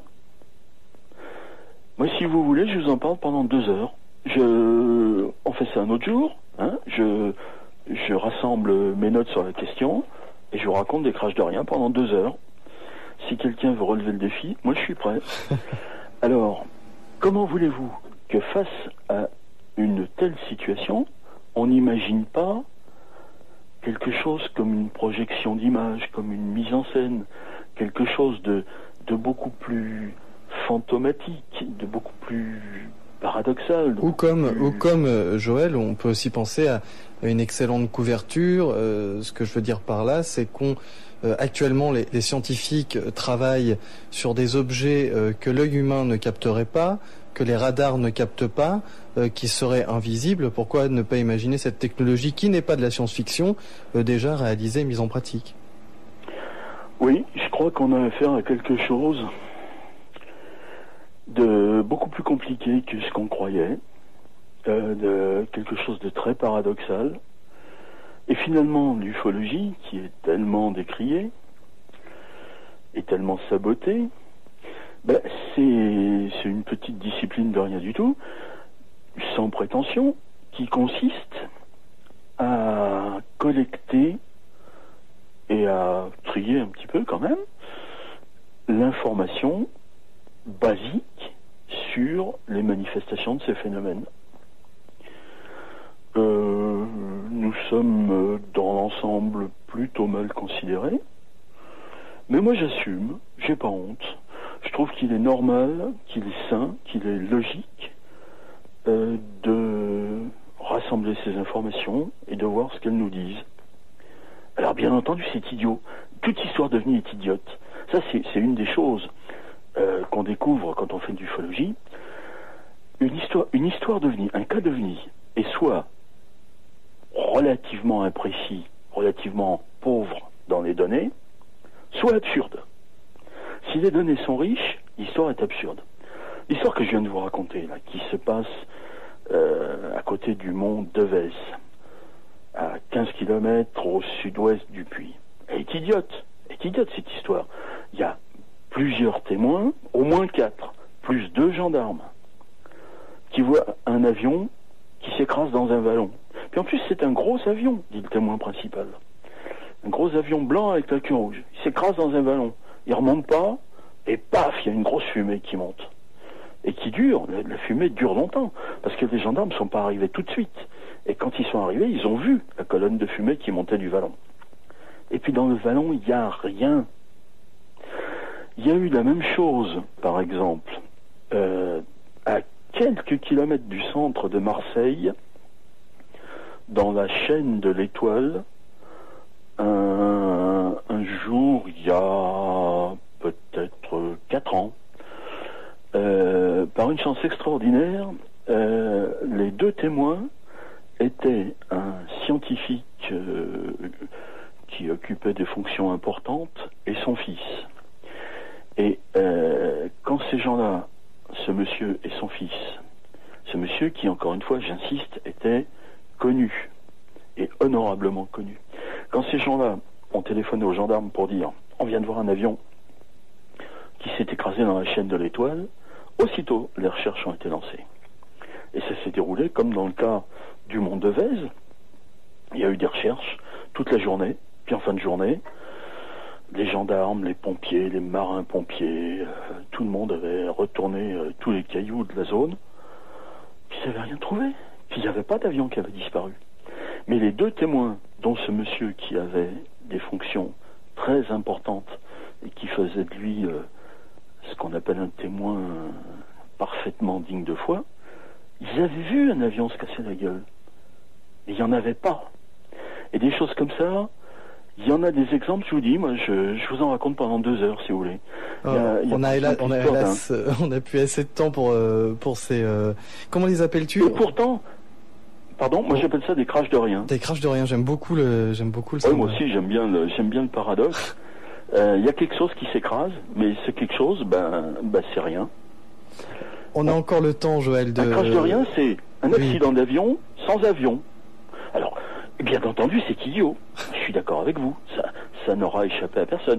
C'est complètement stupide, c'est délirant, c'est absurde, mais c'est réel. Alors là, je vous ai raconté l'histoire du mont Devez, parce que je viens de travailler dessus très récemment, mais des exemples comme ça, rien qu'en France, il y a de quoi raconter pendant 2 heures. Et nous pouvons laisser aux auditeurs le soin d'aller chercher ces informations dans les livres ou sur Internet. Vous êtes à l'écoute de Radio Ici et Maintenant, 95.2. Notre invité est Joël Ménard. Joël Ménard, éditeur de Lumière dans la nuit. Vous êtes à l'écoute de Radio Ici et Maintenant, 95.2, l'émission La Vague d'OVNI. Notre invité Joël Ménard. Aujourd'hui, pour cette émission, ce sont des nouvelles de l'ufologie en France. Joël est là pour nous conter ces quelques histoires que vous pouvez notamment retrouver dans la revue Lumière dans la nuit, mais quelques-unes choisies surtout pour leur qualité radiophonique, parce que sinon il y en a beaucoup qui nécessitent des graphiques, des dessins et toutes sortes de compléments. Alors Joël, pour les quelques dizaines de minutes qu'il nous reste à passer encore ensemble, quelles sont cette histoire française assez récentes, si possible, qui t'ont marqué? Il y a beaucoup de choses qui sont remarquables en ufologie, beaucoup de choses qui m'ont marqué. Peut-être que une des choses qui m'ont marqué, c'est l'absence de réaction des gens. Bon, je ne vais pas trop revenir sur l'histoire des crashs de rien, mais enfin, là, je vous en dis quelques mots parce que, bien entendu, on est limité dans le temps, mais la doc, elle existe, elle est parfaitement accessible. Si on se rend compte qu'il y a eu en France, au bas mot, une vingtaine de cas comme ça, et que sans faire des recherches extraordinaires, on peut en aligner, disons, une quarantaine connues à l'échelle de la planète, connues de moi, j'imagine qu'il en existe bien d'autres. Bon, si on peut rassembler toute cette documentation, allez la vérifier aux sources. Je dis pas que je l'ai fait dans tous les cas. Pour le faire, il faudra avoir beaucoup de temps, il faudra avoir des moyens, c'est pas le cas. Mais même quand on n'arrive pas à faire des vérifications, on sait bien que c'est vérifiable. Attendez, prenons un exemple. Là, je vous ai cité le cas du Mont Devèze. Eh bien, allons-y, faisons la vérification. Allons-y, et puis vous verrez. Vous verrez que le truc est réel. J'ai les références de presse. Il y a eu des articles dans les journaux locaux. Il y a toutes les indications dans la presse régionale. C'est pas de la blague. Et puis les autres cas, ils sont comme celui-là. Seulement au lieu qu'il y en ait un, il y en a 20, 25. Bon, donc il y a vraiment une réalité derrière tout ça. C'est pas de la blague. Et puis, on le dit, mais ça n'a pas d'effet. Les gens ne réagissent pas, même s'ils sont convaincus d'ailleurs. Ils se disent ah bon, et puis c'est tout. Un truc qui m'a frappé, tu me demandais ce qui m'avait frappé récemment.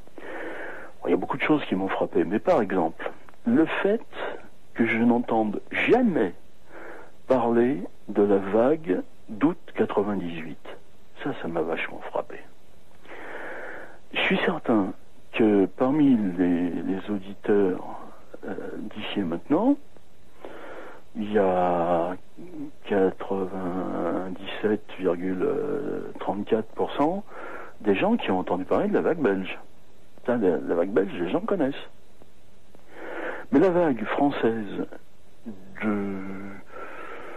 qui commence en juillet 98 et qui se termine en douceur vers la fin du mois d'août et qui est surtout intense pendant la première quinzaine d'août avec une pointe d'activité extraordinaire dans la soirée du 10 août 98. Et bien ça, moi j'ai fait tout ce que j'ai pu pour essayer de le faire connaître, mais j'ai jamais entendu quelqu'un, sauf une fois, une exception récente, mais à cette exception près, j'ai jamais entendu personne parler de la vague française d'août 98. Alors, est-ce que tu pourrais nous rappeler ce qu'est cette vague ou nous l'apprendre et puis, j'imagine déjà les réactions qui ont dû s'être fait entendre à cette époque. C'est quand même la meilleure période pour les étoiles filantes. Ah oui, bien sûr, le mois d'août, oui, c'est la meilleure période pour les étoiles filantes, pour les vacances, pour tout ce que vous voudrez. Mais c'est pas des étoiles filantes que les gens ont vues. Ça a commencé assez progressivement au mois de juillet. C'est une vague avec un début progressif et une fin peut-être plus progressive encore. Le premier cas vraiment remarquable dont j'ai eu connaissance, c'est un cas sur lequel Jean-Marie Bigorne a enquêté. Ça se passe sur un voilier qui est au large de Dunkerque. Il revient du nord de la Belgique, ou peut-être de la Hollande, je ne sais plus. Il revient de nuit en longeant la côte, donc sur une trajectoire nord-est-sud-ouest. Et à bord de ce voilier, il y a deux messieurs qui sont un très grand chirurgien, dont je ne dois pas dire le nom, parce que ce monsieur, il ne souhaite pas que son nom soit connu. C'est le cas de beaucoup de témoins, d'ailleurs. Et puis, un ami à lui. Bon, donc il longe la côte, et puis il est aux environs de minuit. Ça se passe le 25 juillet 98. Ils voient arriver une lumière sur leur droite, une lumière qui est sur une trajectoire de collision avec la leur. Alors comme c'est une lumière au-dessus de la mer, ils interprètent ça évidemment comme un avion dans un premier temps. Donc cet avion s'approche. C'est curieux, il n'a pas de clignotant cet avion. Et puis il s'approche, et puis finalement il a une forme triangulaire avec plein de petites lumières sur les bords. Vous imaginez une forme triangulaire avec des spots sur le pourtour. Cette chose-là s'approche, finit par être extrêmement proche du voilier, s'arrête un très bref instant, et puis part vers le nord-est, autrement dit en remontant à rebrousse-poil la trajectoire du bateau. Voilà, fin de l'observation. Alors ça c'est le 25 juillet. Ensuite, pendant toute la première quinzaine d'août, il y a un déferlement d'observations en France, avec une pointe extraordinaire dans la soirée du 10 août. Alors, dans la soirée du 10 août, il y a eu des observations dans les départements suivants. Je précise que tout ça, ça se déroule entre 21h et minuit. Il y en a eu un nombre impossible à préciser tant elles sont nombreuses dans les Ardennes. 2 en Côte d'Or. 4 dans le Cher, une en Dordogne, une dans le Lot, une dans le Lot-et-Garonne, une dans le Puy-de-Dôme, une dans le Rhône, une en Saône, c'est quoi 70, c'est la Haute-Saône, une en Seine-et-Marne et 2 dans la Vienne.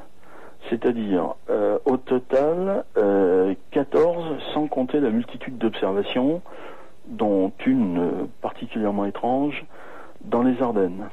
Ça c'est dans la soirée du 10 août 98. Alors ce que les gens voient, c'est majoritairement des objets triangulaires portant des lumières et qui dans certains cas font des petits bruits, comme du bruit de petits moteurs 2 temps, ce qui est parfaitement saugrenu, un objet aux performances transcendantes qui fait pout pout pout pout pout. Mais pas dans tous les cas, il y a aussi des cas où c'est silencieux. Et un autre cas dont je peux vous dire 2 mots à propos de cette vague, c'est vers la fin de la vague. Je me souviens plus exactement de la date, mais je crois que c'est vers le 20 août à Meursange en Côte d'Or. Une dame qui est un excellent témoin, qui nous a fourni une description impressionnante, voit passer un objet dont la forme est difficile à décrire à la radio. Vous imaginez une boîte parallélépipédique, relativement plate, c'est-à-dire pas très haute par rapport aux autres dimensions, mais qui, vue de dessus, n'est pas la forme d'un rectangle, mais la forme d'un hexagone. Bon, cette chose-là passe sous les câbles téléphoniques à 2 mètres de la dame, décrit un virage au-dessus de son jardin et du jardin voisin, et disparaît. J'ai oublié de vous dire comment ça commence. Au début, il y a une lumière qui plonge sur la rue, et puis c'est là que la dame découvre cet objet à la forme un peu complexe qui passe sous les câbles du téléphone. Alors, j'ose espérer que c'est pas une météorite, parce que si les météorites s'amusent maintenant à passer sous les câbles téléphoniques et à prendre des virages derrière des arbres fruitiers, alors c'est que j'ai rien compris aux météorites. Ça, c'était fin août 98 à Meursange, en Côte d'Or. Et des cas comme ça, il y en a, là aussi, il y a de quoi raconter pendant des heures, probablement. J'ai noté que, à cette date, Lumière dans la nuit a publié 35 pages et demie ou 36 pages sur la vague d'août 98. Or, cette vague est complètement reste complètement ignoré d'à peu près tout le monde. J'entendrai parler encore 500 fois de la vague belge avant d'entendre parler de la vague française d'août 98. Ça, c'est une des choses qui m'étonne. La réaction des gens, le phénomène lui-même est étonnant, c'est sûr, mais la réaction ou l'absence de réaction des gens à une information qui est massive et qui est vérifiable. Toutes les choses saugrenues dont je vous parle depuis bientôt 2 heures sont des choses que vous pouvez aller vérifier aux sources. Donc quand même, ça devrait modifier la situation, ça devrait déboucher sur une prise de conscience, au moins sur une reconnaissance de la réalité de ces choses-là, sans qu'on précise leur nature. Hein.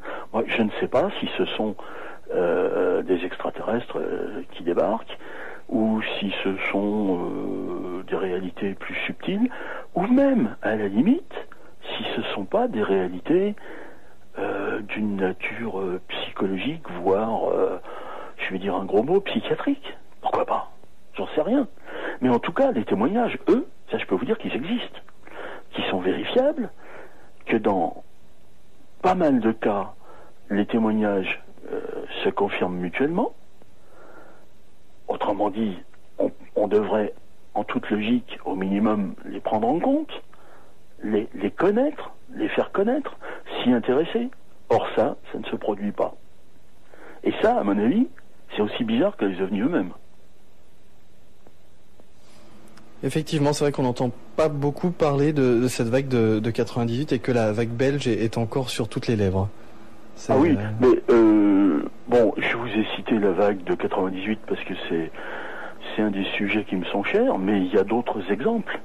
Il y a des aspects du phénomène, que ce soit des vagues de manifestations ou bien des catégories particulières de manifestations du phénomène, qui me semblent parfaitement avérées, même si je ne sais rien sur leur nature profonde.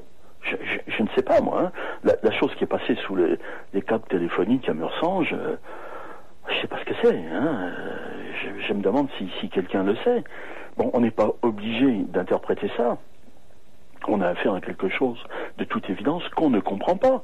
Mais ce qu'au moins on peut comprendre, c'est que les témoignages sont là et ils émanent, à quelques exceptions près, de personnes qui sont parfaitement crédibles. Donc pourquoi tout ça, ça reste souterrain, caché, douteux, ça a mauvaise réputation. Mais pourquoi fermer les yeux là-dessus? Je comprends pas. Joël, il te reste tout juste le temps pour un cas. Bon, ben, il y a par exemple le cas, ce qui est très intéressant, c'est les cas avec photo. Parce que là, au moins, on a une trace. Hein. Bon, il y a un monsieur que j'ai rencontré depuis, qui a pris des photos du haut des ruines d'un château fort. C'est le château de Landskron, à Leimen, dans le Haut-Rhin. Il a fait ses photos le 3 juillet 2005, à 15h20. Il trouvait le panorama très joli autour du château, et donc il a fait un panoramique, hein, c'est-à-dire qu'il a fait une photo, et puis il s'est tourné un petit peu, il en a fait une deuxième, il en a fait une troisième, en se tournant encore, etc. Il a fait un tour complet pour avoir tout le paysage qu'on découvre de ce château. Et sur l'une de ces photos, on voit 2 objets. L'un d'eux est en forme de soucoupe, disons. Parce qu'on voit sur le dessus comme une espèce de tourelle aplatie. Et puis l'autre est en forme de soucoupe aussi, mais sans tourelle visible, avec malgré tout un reflet du soleil. On voit du blanc sur la partie, enfin du blanc, une couleur claire, presque blanche, sur la partie supérieure de cette chose, qui est par ailleurs noire, comme l'autre d'ailleurs. Ces 2 objets sont inclinés par rapport à l'horizontale, dans le même sens. Et alors ça, je voudrais bien qu'on m'explique que c'est des mouches ou des oiseaux. À mon avis, c'est autre chose. Et des photos comme ça, on en a de plus en plus. Et aucune expertise jusqu'à maintenant ne permet de répondre à toutes les questions qui se posent. Ça donne des indications, ça permet d'écarter des hypothèses, mais les expertises des meilleurs spécialistes ne donnent pas de résultats qui aillent au-delà de ça. Joël, on n'est pas très très loin de la fin de cette émission. Le Lumière dans la nuit là, qui va sortir le prochain, quel en est le sujet principal? Alors, le sujet principal, c'est une vaste question, parce qu'il y a plusieurs sujets qui sont abordés dedans, et chacun peut être un petit peu principal. Bon, sur la couverture, il y a une photo qui a été faite par Pierre Bic au col de Vence. C'est la photo dont je vous parlais tout à l'heure. Là, c'est l'œuf sur le plat avec le bébé œuf sur le plat. C'est une photo que je trouve assez étonnante. Je suis pas le seul. Un des aspects les plus curieux de cette photo, c'est que la traînée, l'espèce de cordon ombilical formé de disques qui relie ces deux objets, donne l'impression de passer derrière un nuage. C'est-à-dire qu'entre le gros objet et le moins gros, il y a, dans le champ de la photo, il y a des nuages, et cette traînée est interrompue comme si elle passait derrière le nuage. Ça, c'est encore quelque chose qui, à mon avis, est de nature à suggérer l'idée d'images qui nous sont projetées, soit dans notre cerveau, soit sur la pellicule ou sur les capteurs de notre appareil photo. Bon, il y a ça. Cela dit, je dirais quand même que le sujet principal dans le numéro 384, c'est l'affaire des photos surprises sur les crop circles, notamment à Souvigné et à La Couarde au cours de l'été 2006. Et puis il y a divers sujets qui sont abordés. Par exemple, il y a la fin d'un article de Jean Sider dont le titre va peut-être surprendre ceux qui ne sont pas au courant. Le titre que Jean a choisi, c'est l'intérêt des aliens pour la sexualité des humains. J'avoue que quand Jean m'a envoyé ce texte, j'ai eu pendant 1 seconde et demie un très léger mouvement de recul. Et puis quand j'ai lu ça, j'ai été surpris par la richesse de la documentation sur laquelle il s'appuie. C'est fou le nombre de livres qu'il a lus et dont il a tiré ses considérations, puisque c'est un des aspects du problème, c'est pas le seul. Dans les rencontres rapprochées, il semble qu'on ait affaire à des intelligences qui prennent la forme de personnages ayant plus ou moins une morphologie comparable à la nôtre, et qui semblent effectivement s'intéresser à la sexualité, ou peut-être plus précisément à la reproduction de l'espèce.